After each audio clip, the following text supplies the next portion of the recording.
Assalomu alaykum azizlar. O'ylayman kuningiz xayrli o'tyapti. Bizda esa ajoyib yomg'ir, romantika va mana shu romantik daqiqalarda biz siz bilan romantik mavzulardan bittasi, ayollar uchun eng dolzarb, eng qiziqarli va sirli mavzu bu gormonal holatimiz haqida gaplashamiz. Nima sababdan ayollarda aynan gormonal muvozanatni buzilishi kuzatiladi? Sabablari, uni oqibatlari, bizni aynan qanaqa holatimiz bizni gormonlarimizni o'z me'yorida ketayotgan gormonlarimizni buzilishiga sabab bo'ladi va buni hech qanday dori ichmasdan, bir tashqi tomondan bir kim qanaqadir damlamalar, dorilar iste'mol qilmasdan tuzatish mumkinmi? Gormonal disbalans aslida bu organizm to'liq tibbiy hujjatlarga tegishli bo'lgan, tibbiy holatga tegishli bo'lgan holatda psixologlarni gormonal muvozanatni tiklashda qatnashuvi qanaqa qilib ular bu kasallikni, bu muammolarni bartaraf qilishi mumkin? Agar sizga bu mavzu qiziq bo'lsa, video darsligimizni oxirigacha tinglashingizni tavsiya etaman. Sababi o'zingizga kerakli bo'lgan juda ko'p ma'lumotlarni olasiz. Birinchi savol. Ayol kishi, ya'ni qiz bola tug'ildi, u yashayapti. Hamma narsasi joyida ketyapti. Bo'yi joyida o'syapti, ichaklari yaxshi ishlaydi, terisi, umuman tanasi yaxshi. Lekin nima uchun o'smir vaqtiga borgandan keyin o'smirlarning yuz terisida har xil toshmalar tosha boshlaydi. Hamma narsa joyida ketayotgan vaqtda nima sababdan o'smirlarga balog'at yoshi krizisi degan bir tashxis qo'yiladi, tamg'a yopishtiriladi va bular gormonal holatga ta'sir bormi? Xo'p, undan o'tib oldik. Juda ham bir yangi, hayotimizdagi eng yangi bosqichlardan bittasi biz turmushga chiqamiz, boshqa bir oilaga borib moslashib yashash, ya'ni qarama-qarshi jins vakili bilan bir necha vaqt davomida deylik til topishish, butunlay boshqa hayot tarzlari. Bular nima uchun gormonal holatni o'zgartirib yubormaydida? Eng yorqin holatlarini aytyapman. Ma'lum bir yoshga yetgandan keyin, 40-45 yoshga yetgandan keyin nima uchun ayollarda yorqin o'sha gormonlarning o'zgarish holati va bu og'ir kechadi? Bir mulohaza qilib ko'rganmisiz? Nima uchun hamma narsa joyida ketayotgan holat bir kelatda paq etib o'zgarib ketadi? Demak, organizm bunga aloqador emas. Vaholanki, organizmimizda ketyapti bu jarayon. Aynan o'smir vaqtida bolalar ma'lum bir yoshga yetadi, endi u go'daklik, bolalik vaqtidan chiqadi, mas'uliyat yuklanadigan vaqtga kelganda bola, ya'ni o'smir odam bilan atrofdagi munosabatlarda ma'lum bir o'zgarishlar ketadi. U mazza qilib atrofdagi insonlarni yordami bilan o'sib kelayotdi, endi unga berilgan vazifalar bor va bu vazifalarni uddalasa yaxshi, ichki xotirjamlik bo'ladi.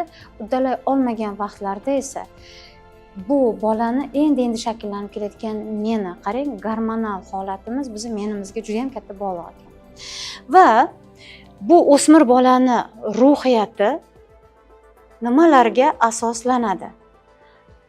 O'smir bolani badani bor, o'sib kelayotgan va u ma'lum bir vaqtga yetganda qiz bolada ham, o'g'il bolada ham organizmni o'zgarishi, ko'rinish o'zgarishi bo'ladi. Deylik, yigitlarda yelkalar kengayadi, tos soha torayadi, ovoz paylari o'zgaradi, buyrak sistema, juda ko'p organlarning faoliyati qiz bolalarnikidan farqli bo'ladi. Qizlarniki aksincha tos soha kengayadi, reproduktiv a'zolarda o'zgarishlar bo'ladi. Ovozlar, teri, bularni hammasida nima qatnashadi? Badanni hozirgi holatga moslashishida albatta gormonlar.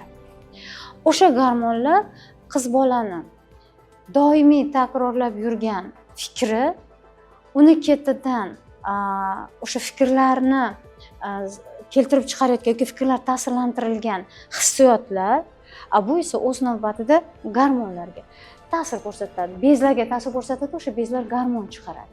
Agar qiz bolani ko'proq, mana ayollik tabiatidan sal farqli ravishda o'g'il bola bajarish kerak bo'ladigan ishlarni buyuraversak va o'g'il bolani bajara oladigan mehnati bilan rag'batlantirsak, maqtaganimizda bu qizda qiz bola sifatida faoliyatdan ko'ra o'g'il bola sifatida faoliyatdagi yutuqlari bilan jamiyatda hurmat qozonyapti, e'tirof olyapti, keraklilikni his qilyapti va u o'zini badanini qanaqa tutadi?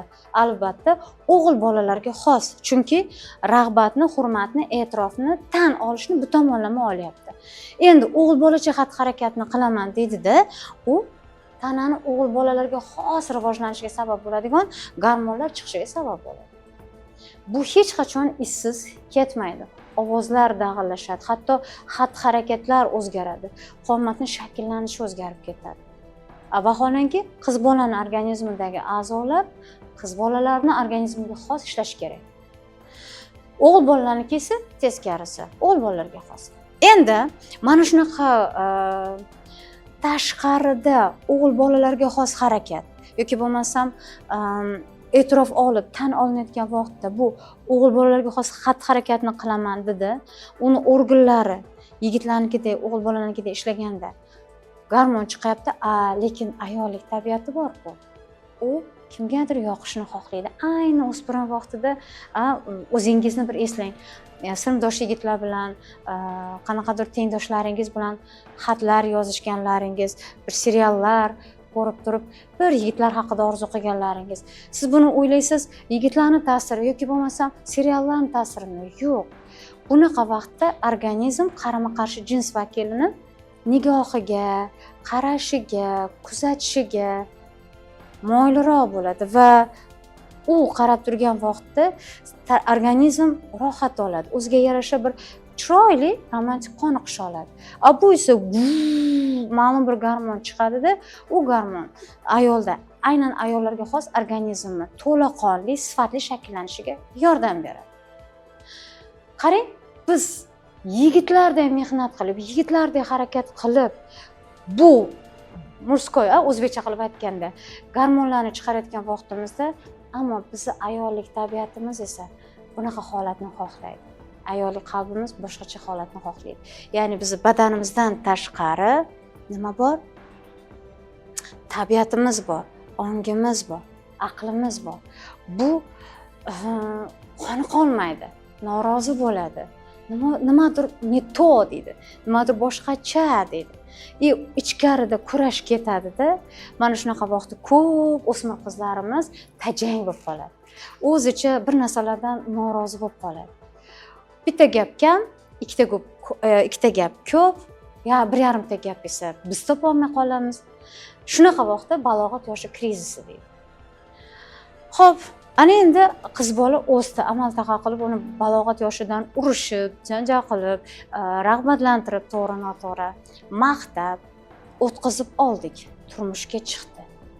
Siz o'ylaysiz, bu ayol, masalan, 20 yoshda turmushga chiqqan ayol, 20-25 yoshga borganda gormonal holati buzilib, klimaks holati og'irroq o'tishiga o'sha vaqt sabab bo'ldimi? Ya'ni 40 ga kirgandan keyin tap etib klimaks bo'ldi-yu, tap etib gormonlar buzildi-yu, tap etib o'sha kasallikdan qiynalyapti. Yo'q, organizm klimaks vaqtiga juda chiroyli tayyorgarlik ko'rib borish kerak. Lekin u tasavvur qilasizmi, 20 yillar davomida, 20 yil davomida ayol o'zini tabiati bilan qarshi ishlasa, o'zi nima xohlayotganini bilmasa, ko'p iztirob cheksa ayol sifatida, komplekslar bo'lsa, stress vaziyatlari, organizmni ishlashida ko'p defektlar, ya'ni buzilish bo'ladi va ayol ayta oladi, ayta olmaydi. To'g'ri yechim qiladi, to'g'ri davolay olmaydi. Mana shuncha narsa yillar davomida ayolni organizmini tartibsiz qilib tashlaydi. Bunday tartibsiz qilib tashlashga endi 40-45 yoshlarda ayolni ruhiyatida yana bitta ustun qalbidagi hissiyotlar sabab bo'ladi. Ayol o'z hayoti davomida, mana bu deylik, ayol ayol o'z hayoti davomida yaxshi yomon kunlarni ko'radi, mana olami davomida yaxshi yomon kunlarni ko'radi. O'sha yaxshi yomon kunlardan ayolda doimiy ravishda qandaydir bir papkachalar, fayl papkalar yig'ilib boradi. Ya'ni hayot informatsion maydoni, fayl papkalar. Va agar u doimiy minus narsalarni ko'rib, minus holat, vaziyatlarga nisbatan badanni reaksiya qildirib o'rgatgan bo'lsa, har narsaga yig'laversa, har narsaga biqinaversa, har narsaga siqilib yoki arazlaversa, ovqat yemay qo'ysa yoki bo'lmasa mana bunaqa qilib qo'llarini mana paxsa qilib gap qaytaraversa, biror bir vaziyatni baqirib yengmoqchi bo'lsa, men haqman deb turib ko'ksiga urib, o'zini o'sha vaziyatni bunday o'g'il bolalarga, erkaklarga xos yechim topishga o'zini o'rgatib borsa, bu bizni ayollik tabiatimizni. Qarangda, ayolni ovoz ohangi erkaklarnikiga nisbatan muloyim, yumshoq. Ayol esa baqirib gapirishga, so'zini o'tkazishga o'rgatadi. Xos emas bizga. Ayollar chiroyli harakat qiladi. Lekin ayollar mana. Ya'ni qo'l o'ziga xos bo'lmagan xatti-harakatni qilyapti. Yurishlar, ayollar toz soha sonini ko'tarib yuradi. Lekin biz bu yoqda kamroq qimirlatib, mana bunaqasiga yurish boshlaymiz. Bu nimaga sabab bo'ladi? Organizmda bezlar, to'qimalar, a'zolar o'ziga xos bo'lmagan xatti-harakatni qiladi. Va o'ziga xos bo'lmagan xatti-harakatni qilganda, ularni ozuqa talab qilishida ma'lum bir buzilishlar bo'ladi. Chunki gormonlar bu a'zolarga turtki berib turadigan. Qo'y, davay, harakat qil, unga o't, chapga o't, tepaga chiq, pastga tush, mana buncha ishla, mana buncha narsa chiqar deb signal sifatida kelib turadi. Endi tasavvur qiling, sizni a'zongiz qizlarga xos, ayollarga xos emas, borib qaynonangizga yoqish uchun hamma narsani yenglarni shimarib olib harakat qilishingiz kerak. Siz erga yoqadigan, ya'ni qaynonangiz nazarida erga yoqadigan ayol bo'lmasligingiz kerak, chiroyli rafiqa bo'lmasligingiz kerak. Uni rashkka qo'zib ketib qoladi. Siz qaynonangizga yoqaman deb shunga burningizni tortib borib, tandirlarda nonni yopib tashlayapsiz, sigirlarni borib mahkam arqon bilan bog'layapsiz, kerak bo'lsa o'tlarni yulib, hosillarni teryapsiz. Borib sizning organizmingiz ayollashib, sizga kerakli chiroyli nozish va gormonlarini chiqarishni o'rniga, chunki bu zarar, bu mumkin emas. Siz chunki mana bu faoliyatni bajarishingiz uchun o'sha faoliyatga mos ichki holatni, a'zolarni ichki ishlash, mana a'zolaringizni har bitta a'zongizga kerakli gormon yetib keladi-da, davay tur, sen borib sigirni bog'lab kelishing kerak. Sen borib o'tlarni o'rishing kerak degan signal tizimi bilan keladi. Chunki biz har kun shuni qilyapmiz. U bir kunda bilinmaydi. U bir haftada bilinmaydi. Yillar davomida. Ana endi qo'limizdan sekin-sekin ishlarni bolalar olib, biz u ishlarni qilmasdan, chunki organizm charchaydi-ku, mushagimizning kuchi, suyagimizning kuchi yetmay qolgan vaqtda endi bu ishlarni qilmaymiz. Organizm nimaga o'rgangan? Mana bunday xatti-harakat qilishga moslashgan. Bu bitta ta'sir. Ikkinchi ta'sir. Shu mana bu o'tmish holatimizdan yaxshi yomon vaziyatlarni o'ylaganimizda, shu vaziyatga mos bizni ongimiz, organizmni tayyorlaydi. Deylik, voqea 4 yil oldin bo'lib o'tgan. Siz esa voqeani 4 yildan keyin o'ylayapsiz. Kimdir sizga o'ta yomonlik qildi. Siz o'shanda o'zingizni himoya qila olmadingiz. Men o'shanda shunaqa degan edi. Men mana bunday desam bo'lar ekan. Siz mana bunaqa demabman.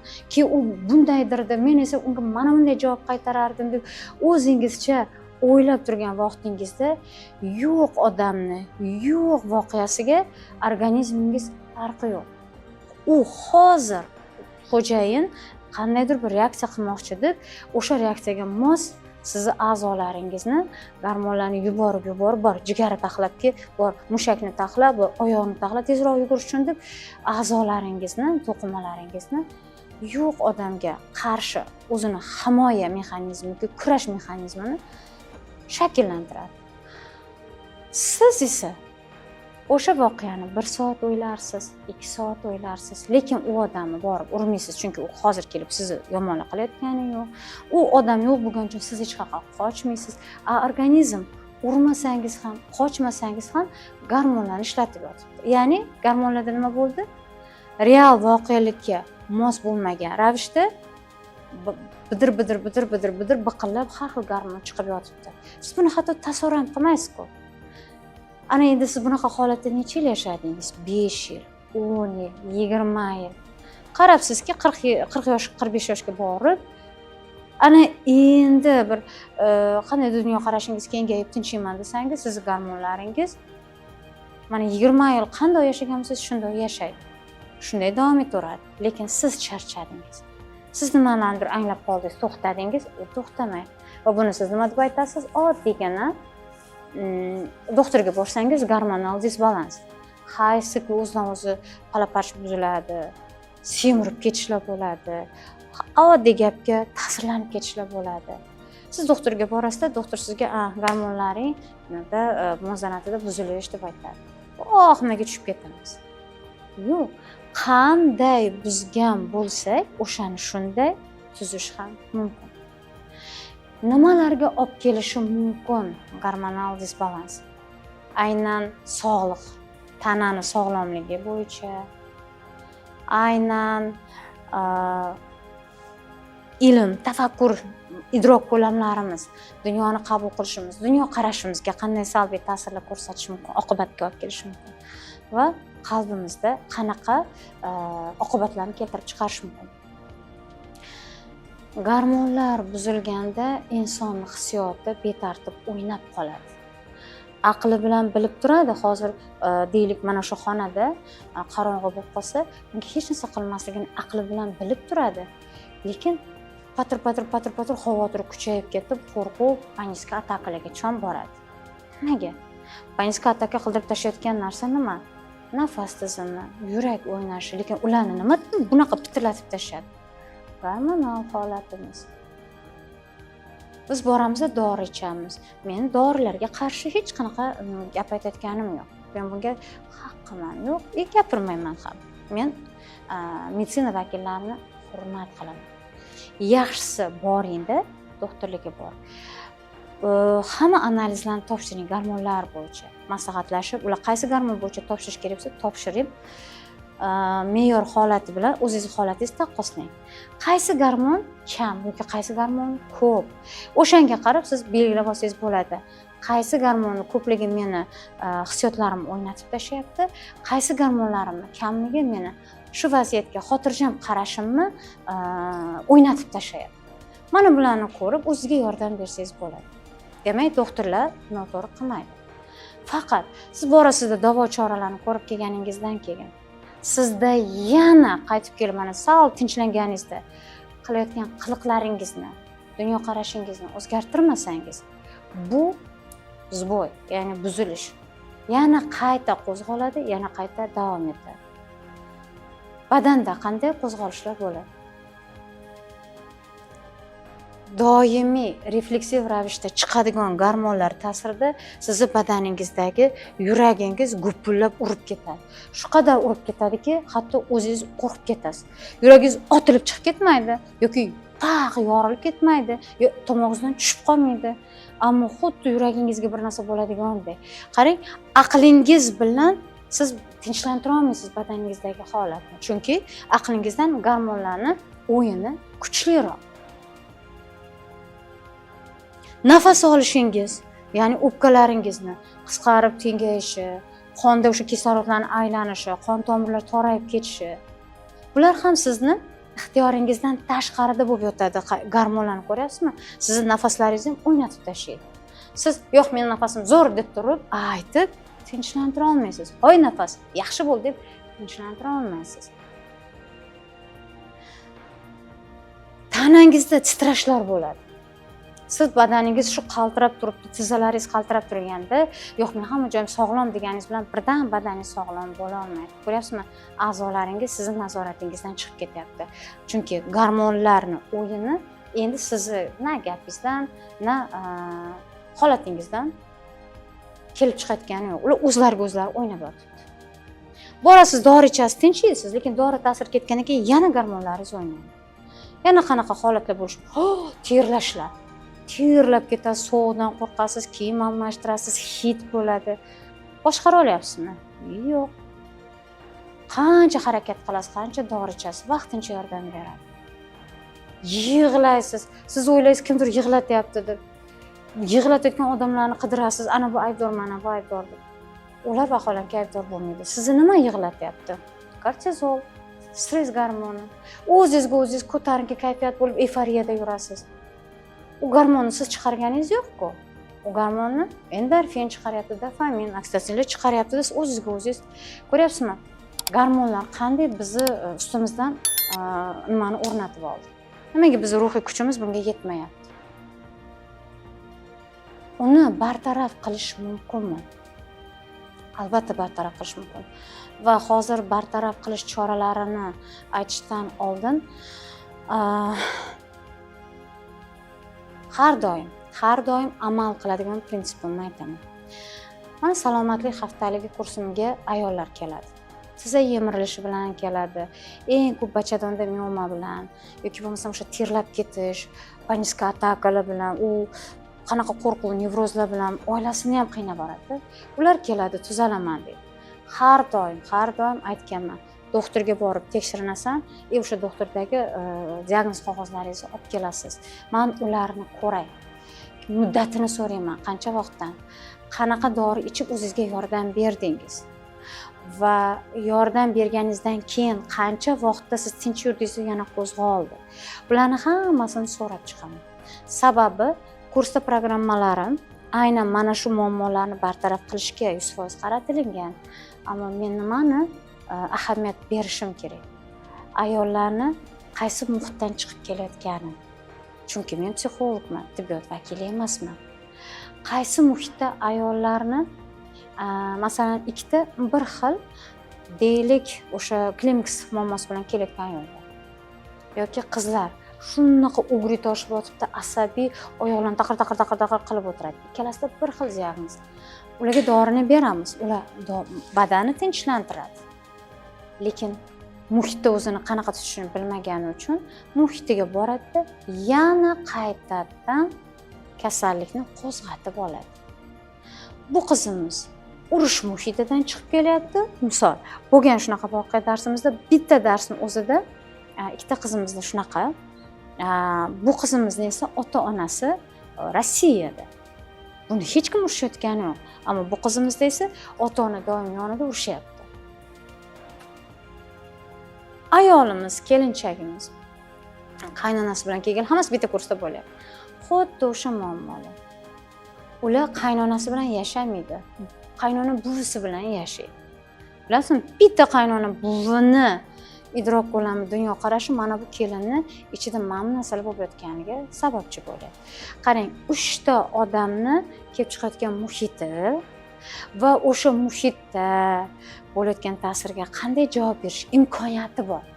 Chunki bittasi tez, bittasi hamma narsani ichiga yutadigan, bittasi beparvo. Bularni hammasini ana shu qirralarni hisobga olib ishlash yo'llarini o'rganamiz. Chunki bu tomoniga ahamiyat bermasak, joning ketadi. Bu gormonlarni tinchitolmaymiz. Chunki tezlashtirgan ham gormon, sekinlashtirib tashlagan ham gormon, beparvo qilib tashlagan ham gormon. O'ylamaydi, hamma narsani gormonga yopishtiryapti. Yo'q. Bugungi mavzumiz gormon bo'lgani uchun gormonlar haqida gaplashyapmiz. Va ularni bizga ta'sirini hazilakam deb aytib bo'lmaydi. O'shaning uchun imkon qadar endokrinologlar bilan do'stining tez borib ko'rigidan o'tib turing va gormonlaringizni joyiga qo'shishga harakat qiling. Birlamchi mayli dori-darmon bilan bo'lsa, lekin albatta psixologik yo'llar bilan ishlashi. Mana kurslarimizga keling. Bir hafta kelasiz. Qaysi film bilan shunaqa qildimmi? Mana buni bekor qilibman deb o'zingiz anglasangiz, bu anglash ham siz gormonlaringizga ijobiy ta'sir ko'rsatadi.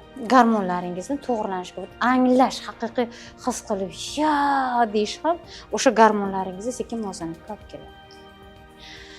Xo'p, Davo choralari qanday? Ya'ni yana bir bor eslaymiz, biz borib oldin qaysi gormonlarimizni o'sha balanslari buzilayotganini aniqlashtirib olamiz. Ana undan keyin kursga kelib, sog'lomlashtirish kursida yoki salomatlik haftaligi kursida biz ularni ko'rib chiqib, tahlil qilib chiqamiz va sizga qaysi fe'l-atvoringiz bu gormonni buzilishiga sabab bo'ldi, qaysi fe'l-atvoringiz mana bu gormonni kamayishiga yoki qanaqa fikrlash tarzingiz, har kuni qiladigan qanaqa xatti-harakatingiz, qilig'ingiz mana bu gormonni kamaytirib, bu gormonni ko'paytirib yuborishga sabab bo'ldi. Biz psixologik tomondan yondashamizda mana shu tomonni joyiga qo'yib, tartibga keltirishimiz bilan organizmingizni gormonal holati sekin-sekin tiklana boshlaydi. Lekin gormonlar muvozanati buzilishi sabab badaningizni u yoki bu to'qimalar ishdan chiqqan bo'lsa, buzilgan bo'lsa, ya'ni oddiy o'zbekona jaydari til bilan aytganda kasal bo'lib bo'lgan bo'lsa, u holatga ham gormon, ya'ni bezlaringizni faoliyatiga ham ijobiy ta'sir ko'rsatadigan maxsus jismoniy mashqlar va sizni tinchlantirib, tanangizda hamma narsa sokin kechadigan xayoliy mashqlarimiz bor. U bir kun bo'lmaydasizlar, u 7 kun davomida. Mavzu yoritamiz, mashq qilamiz. Bir narsani anglaysiz, a'zolaringizni to'g'rilaysiz. Mavzu yoritamiz, mashq qilamiz. Nimanidir anglaysiz, a'zolaringizda o'sha anglagan narsalaringiz bilan ishlov berasiz. 7 kun davomida. Qarabsizki, sizda o'sha 7 kun ichida kattagina o'zgarishlar, ko'nikma shakllanadi. Boshqacha xatti-harakatlar qilishga endi sizda bir moyillik shakllanadi. Xo'p, ikkinchi, siz o'zingizga gormonal disbalansda yordam berishga imkoniyatim yetadi desangiz, albatta yana bir bor aytyapman, men bu joyda, meni oldimga, meni ro'paramga, menga ishonch bildirib kelgan insonlarni men tabiatini, xarakterini, dunyoqarashini, kelib chiqayotgan muhitini, kimlar bilan munosabatda bo'ladi, qanchalik darajada bir temperamenti imkon qilib beradi. Men bularni o'rgangan holda tavsiya beraman. O'shaning uchun men hozirgi aytadigan tavsiyalarim bu umumiy. Men ayta olmayman hammangizga birday ta'sir ko'rsatadi. Bu imkoni yo'q, chunki biz gormonlar haqida gaplashyapmiz. Gormonal holatni yaxshi ijobiy yordam beradigani eng siyqasi chiqib ketgan desangiz ham, bilasizmi? Lekin afsus, ming afsus, bu narsani biz bir tenga olmaymiz-da. Bu narsani biz uncha ahamiyat bermaymiz. Bizga takoy bir nima deydi, kurtoy o'zbekcha qilib aytganda klinikalarda yotishimiz kerak. Bizga bu prestij beradi, bu bizga obro' beradi. Vaholanki o'sha klinikalarga ketadigan pulingizni oilangizga 1 kilo go'sht olib kelsangiz, yaxshi haqiqiy bir ximikat qo'shilmagan meva-chevalar olib kelsangiz yoki bolalaringiz bilan bir tabiat qo'yniga chiqib, dushi mazza qilib yeb, ichib, o'ynab kulib kelsangiz foydaliroq edi-yu, lekin sizni bu ichki kibringiz, ichki nafsingizni qondirish uchun bu klinikalarda yotish kerak-da. Siz ovqatingizni to'g'rilab olib, eng oddiy, eng arzon, lekin samarasi shunaqa zo'r bo'lgan. Kimdir agar rostdan ham shu gormonal holatni to'g'rilamoqchi bo'lsa, shu joydan pauza qo'yib, birpas tafakkur qilib ko'ringizlar. Bilasizmi nima bo'ladi? Havoda, ochiq havoda 2000-3000 qadam shoshmasdan kuzatib, nafas olishini kuzatib, xotirjam yurib, o'tga qarab, asfaltga qarab, to'yib nafas olib, bir oz diqqatni, rakursini, bir dunyoga qarash filtrini, nima bo'layotgani, mana bu daraxtni uni kuzatib, hech bo'lmasa bir 2000-3000 qadam yursa shoshmasdan, o'shanga vaqt ajratsa, shundoq hech qanaqa ukol kiritmaysiz, sekin joyiga keladi. Faqat bu unaqa modniy emas-da. Odamlar ko'rib, "Vau, shunaqa klinikaga boryapti ekan-da" deb e'tirof etmaydi. O'shaning uchun bu bizga bunaqa shirali ko'rinmaydi. Bizga bu bunaqa bir zo'r ko'rinmaydi. Ammo 3-4 kun chiqing, haqiqiy shirasini ko'rasiz. Lekin bu yerda yana bitta faktorni inobatga olishimiz kerak. Inson ijtimoiy mavjudot. Ya'ni odamlar bilan harakat qilganda birgalikda effekti ko'proq bo'ladi. Shu sababdan ham aytaman, azizlar, 7 kun vaqtingizni ajratingda salomatlik haftalik kursimizga keling. Mana bu joyda u odam gapini ko'rasiz. Bu joyda, men nimaga buni anglamagan ekanman deysiz. Meni u odam bilan kontaktimni ko'rasiz. Mana bu odamni olib chiqayotganimni, mana bu odamni qanday qilib qalbiga kirayotganim. Bularni hammasi sizga bilasizmi, bu tajriba. Meni qizim xuddi shunaqa o'ylaydi. Как раз men ovsinim bilan mana shunaqa munosabatim kelisha olmayapti. Shuning uchun ekanda deb siz qo'shimcha yana juda ko'p anglashlar olasiz. Buni real hayotingizga borib turib qo'llasangiz bormi? Bu ham gormonal holatingizga ta'sir ko'rsatadi. Endi 3-tavsiya. Albatta, men hali ovqat haqida gapirmadim. Tanani haqiqiy jismoniy harakati, yo'naltirilgan harakat. Siz aynan tanangizni xotirjam qiladigan, qon aylanishini yaxshilaydigan, o'pkalaringizda nafas aylanishini, nafas almashinuvini to'g'ri yo'lga qo'yadigan maxsus jismoniy mashqlarni bajarib borsangiz ham, siz gormonal holatingizni to'g'ri birdan emas. Bilaman, hozir menga ko'pchilik tosh otadi, ko'pchilik deylik kommentariyalar yozadi. Aytmoqchi, kommentariyalarda bizning markazimizni o'sha bemalol aloqaga chiqish mumkin. Biz markazimiz saytiga kirasiz. Pastda tugmani shundoq bossangiz, yordamchilarimiz ko'p qolibdi. O'sha tugmani bossangiz, sekin savollar bo'ladi. Shu savollarga javob yozib turib, oxirida qo'shilaman yoki kiraman yoki qabul qilaman degan tugmani bossangiz, sizga aloqaga chiqish mumkin bo'lgan ma'lumotlar bizni bazamizga kelib tushadi va xodimlarimiz siz bilan aloqaga chiqishadi. Siz qaysi kasalliklardan aynan salomatlik haftaligi kursiga qatnashib, men bilan birga shu kasallikdan qutulishingiz mumkin. Qanaqa qilib qutulishingiz mumkin? Batafsil bizni call centerimiz qizlari siz bilan gaplashib tushuntirib berishadi. Kommentariyaga kirib, ozgina 5-6 marta nafas olib, tafakkur qilib ko'rib, ana undan keyin kommentariya yozsangiz, siz ham, men ham bundan faqat nima olamiz? Foyda olamiz.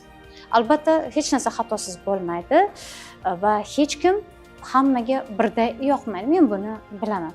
Va aniq bilaman, o'sha qaysidir gapim sizga yoqmay, nimaga, tinchlikmi, jinnimi deyotgan vaqtingizda ham siz gormonlaringizni o'ynatyapsiz. Vaholanki men buni xohlamayman, aksincha sizga yordam berishni xohlayman. Jismoniy harakatlar qilgan vaqtingizda sizni fikrlashingiz tanangizdagi mushaklarni xatti-harakatiga o'tib ketadi. Tashqi tomondan sizni gormonlaringizni o'ynatadigan obyektdan fikrlashingiz chalg'iydi va bu o'z navbatida gormonal holatingiz, ya'ni bezlaringizni ishlashini sekin joyiga, maromiga olib keladi. Qarabsizki, gormonlar tinchlanadi. Agar buni o'zingiz qila olmasangiz, yaxshisi buni mutaxassisga topshirganingiz yaxshi. Men siz bilan ishlayman. O'tirib olib aql o'rgatish emas, yo'q. Maxsus mashqlar bor azizlar, inson ongi bilan ishlashga ham. Va 4-tavsiya, ovqat. To'g'ri ovqatlanish qoidalariga amal qilsangiz ham sizning bez faoliyatlaringiz, sababi oshqozonsiz patr-patr betartib yegan ovqatlaringizni hazm qilishi uchun ham kechirasiz. Unga stimul berib turgan, davay qilib turadigan gormonlar bor. Ba'zida shunchalik darajada televizor ko'rib, u bilan ovora bo'lib qolib, nimaga bekor qildi? Qara, ana, bu deb turib, shunday hissiyotlaringiz o'ynab o'tganda ovqat yeyapsiz. Sizni gormonal holatingizni, ovqatni xotirjam yeganingizda tinchlanishini ko'ring edi. Ammo siz hozir nima qilyapsiz? Ularni baqir o'ynatib, ovqatingizni chalakam-chat hazm bo'lishiga sabab bo'lib, kino ko'ryapsiz, urushyapsiz. Kinodagi o'sha rolni shunchaki o'ynayotgan qahramon yoki bo'lmasam aktyor bilan. Vaholanki siz organizmingizga buni farqi yo'q.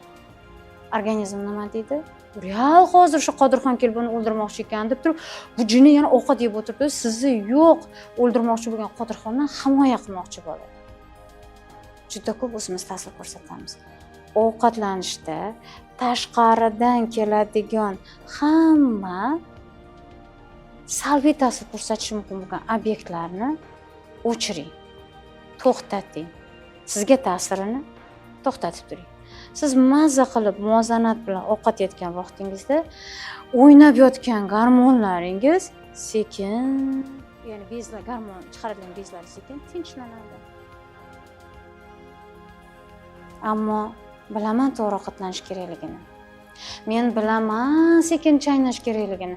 Men bilaman televizor ko'rmasdan yeyish kerakligini. Lekin shuni qila olmayapman-da, men shunga amal qila olmayapman-da, men shunga amal qilish kuchim yetmayapti deganda nima qilay? Yana psixolog kerak bo'ladi. Sababi siz qaysidir siz bezovta qilayotgan ma'lumotlardan televizorga qarab qochasiz.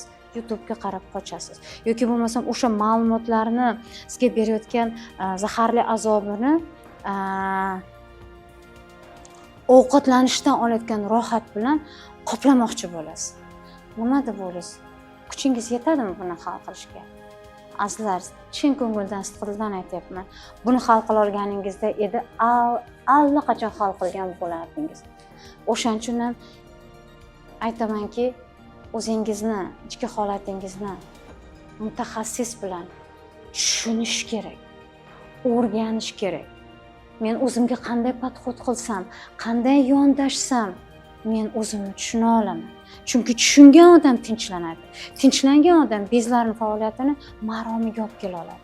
Bezlar faoliyati maromiga kelgandagina o'sha organizmga kerakli miqdordagi gormonlar ishlab chiqiladi. Ko'ryapsizmi? Birinchi sog'lomlashtirish kursimiz yoki ayniqsa ayollar uchun salomatlik haftalik kursimizda o'ynab yotgan hissiyotlarimiz bor. Uni har joyda ayta olmaysiz. Mana bir ayol darsga qatnashyapti-da. Nurjahon, meni mana shunday emotsiyalarim o'ynab, baqiroq bo'lib qolishimga, bu narsaga yig'lab yoki bir narsadan bir siqilib qolishimga ham sabab erim bilan kelisha olmasligim. Nima qilay? Uni bir yo'limga yurdira olmasam.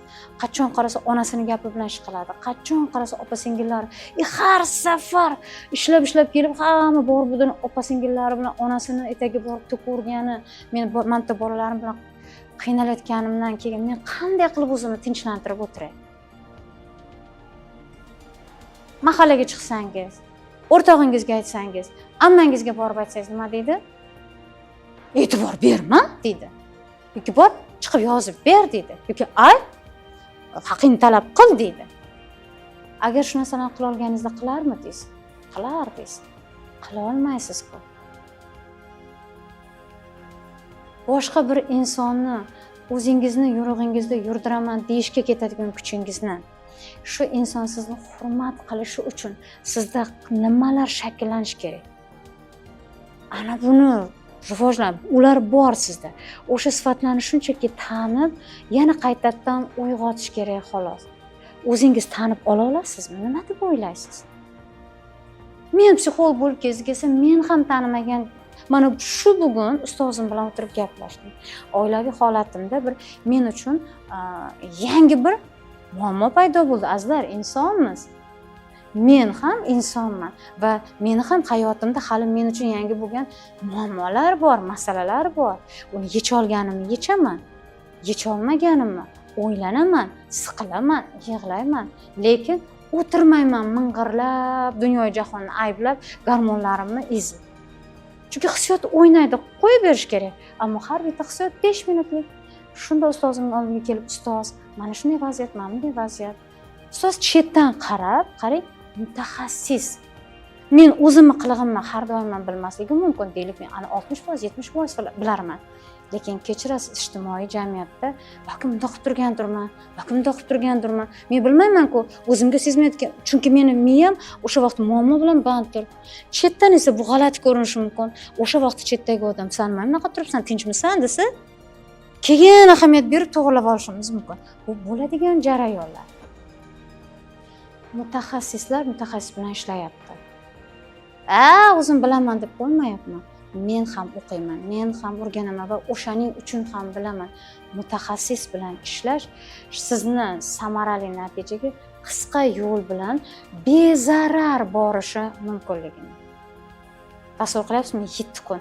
7 kun ichida siz o'zingizga kerakli ko'nikmalarni, malakalarni o'zingizda shakllantirasiz. O'zingizda sog'lom insonni xarakter sifatini, fundamentini qo'yasiz. Mutaxassis yordamida 7 kun 3-3,5 soat davom etadi. Maxsus zallarda, apparatlar, doskalarda siz kerak bo'lsa o'sha mashqlarni qilib ko'rasiz. Qilayotgan vaqtingizda kuzatasiz muskul to'qimangizni, suyaklaringizni, mana bu mashqni qilganda o'pkalaringizni kuzatasiz, kuragingizni kuzatasiz va mana shu kuzatib shu mashqni qilayotgan vaqtingizda taxminan 10-11 minut siz asabingizni, gormonlaringizni tartibini izdan chiqarib yuboradigan obyektdan siz 12 minut boshqa tomonga chalg'iysiz. Siz buni o'zingiz mustaqil bajarganda chalg'ita olasizmi? O'shaning uchun men sizni taklif qilardim. Salomatlik haftalik kursiga keling. Sababi aynan gormonlar betartib ishlashidan ayollarda mioma o'sib ketib qoladi. Gormonal buzilishni bartaraf qilmasa, polikistoz, ya'ni ayol bachadon sohalarida kistalar ko'payib ketadi. Siz 60-70, mana 40, faqat 40-45 yoshda emas, 60, 70, 80 ga kirib ham o'zingizni eplamagan vaqtingizda ham bu terlab, qizib, bu sovib, bu siz asabingizga tegadi, siz atrofdagi insonlar bilan, keliningiz bilan, yosh bolada mijiqib ming'irlab o'tirasiz. Kerakmi bu sizga? Turmush o'rtog'i sizga qaraydi, qarab turib, bu bilan shu 10 yil, 30 yil, 40 yil qanday yashadim ekan degan sizga nisbatan fikrga kelishiga sabab bo'lasiz. O'shaning uchun shu 7 kun davomida sizga kerakli bo'ladigan ma'lumotlarni olish uchun hozir shundoq pastga kommentariyga kelib, birinchidan savollaringizni qoldiring. Ana undan keyin kirish tugmasini, maxsus tugmasini biz saytimizda qoldirganmiz yoki raqamlarimizni qoldirganmiz. O'shanga kiring, raqamingizni yozib qoldiring. Bizni xodimlarimiz sizga aloqaga chiqishadi. Va siz men aytgan bugun sabablarni, oqibatlarni va yechimlarni qiling-da, o'zingizda birlamchi natijani hosil qilib, bizga aloqaga chiqishingiz mumkin. Men esa sizni salomatlik haftalik kursimda kutib qolaman va men aminman, siz bu joyda o'zingizga eng katta, eng sifatli, samarali yordamni bera olasiz. Salomat bo'ling.